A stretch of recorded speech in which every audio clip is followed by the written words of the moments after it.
I tell him to take his pants off. He doesn't want to do it. I punch him in the face. You know what I'm saying? I squeeze his ass cheeks. 2 handfuls. He tenses up. You know. So I take my pants off. I mean, he's just sitting here the whole time. I had a pair of red and white Jordans with some red shoestrings in them. So I ain't got nothing on but these tennis shoes and my undershort. I give him the grease.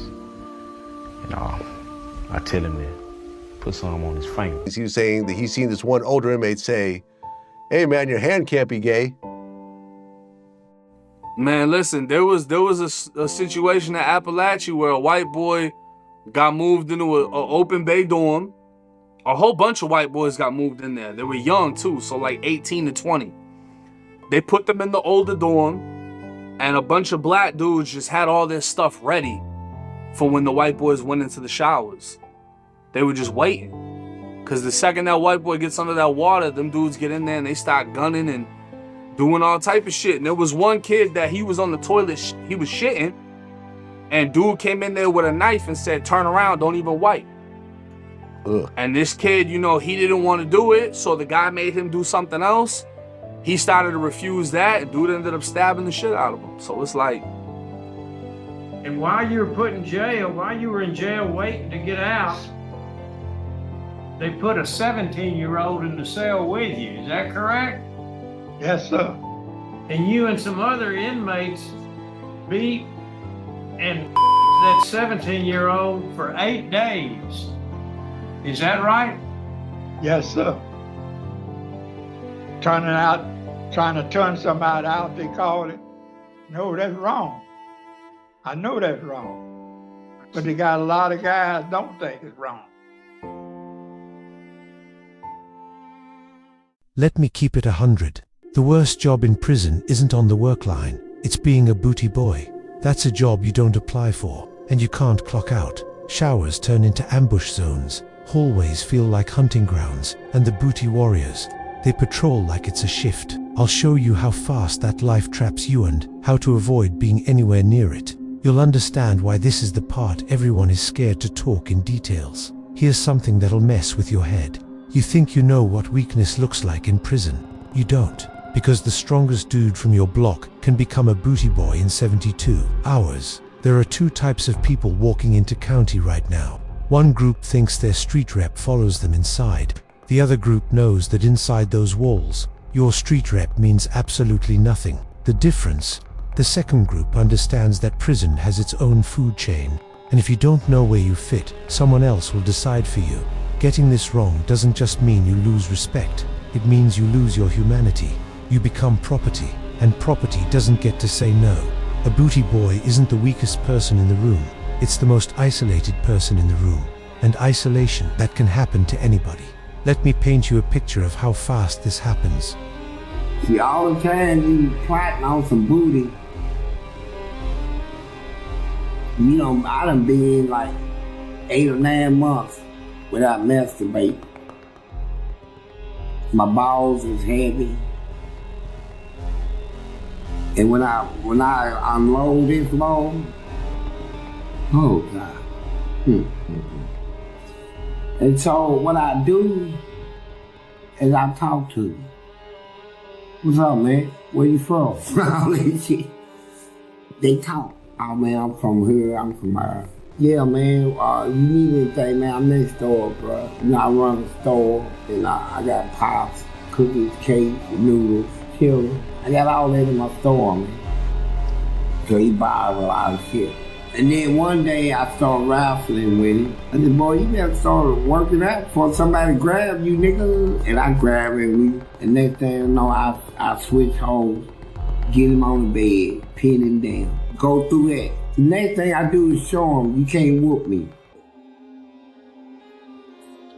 We started doing a little pet thing. He said, "What's up, man? You gonna shoot some ball with me today?" "Yeah, I get you." I said, "Yeah, that's what you said yesterday." Play ball.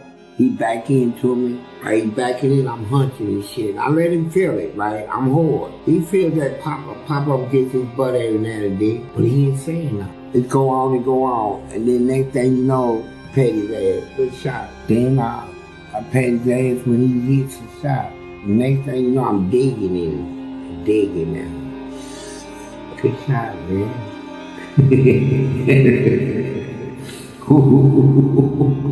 Good shot.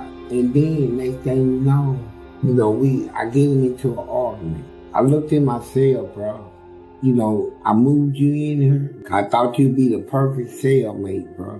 But look, 6 of my noodles is gone, bro. 10 of my chili. And you telling me you didn't eat it, so who you give it to?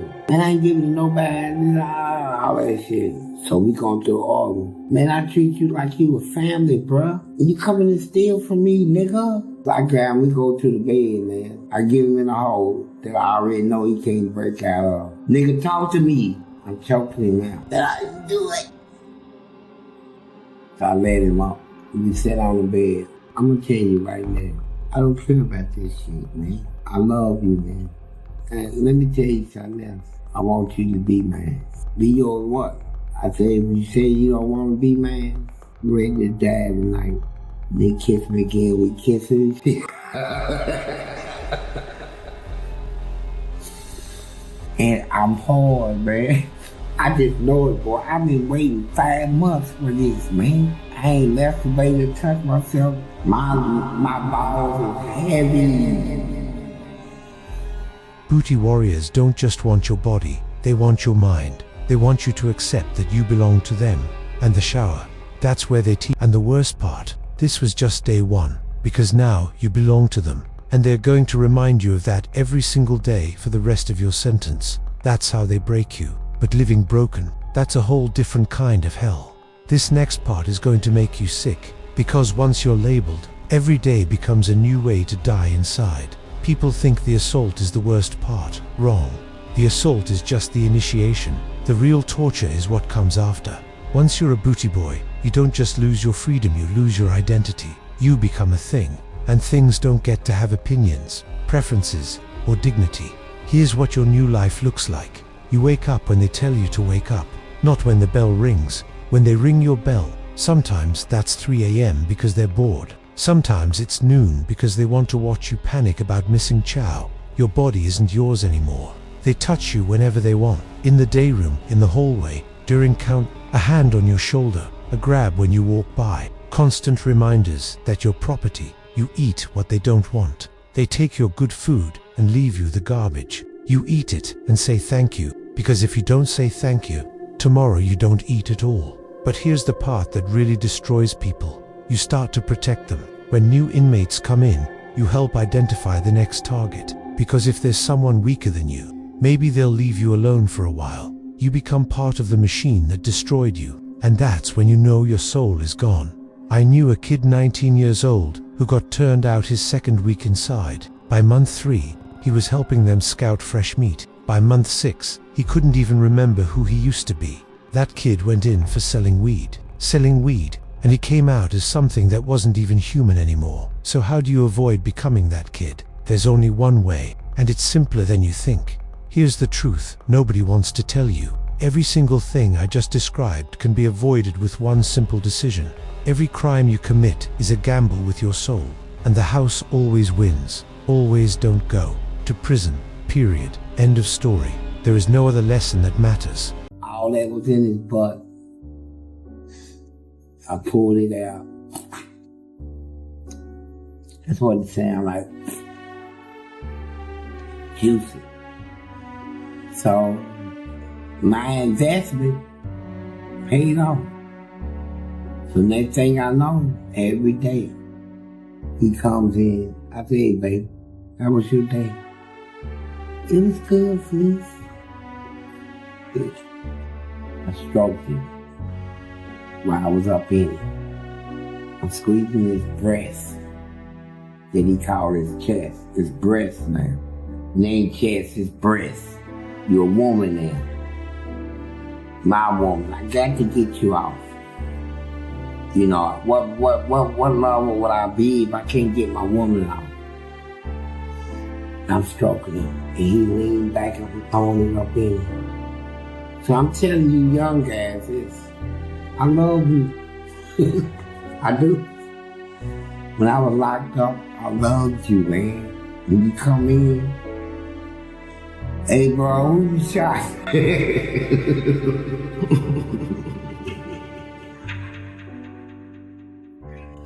I don't care who you shot.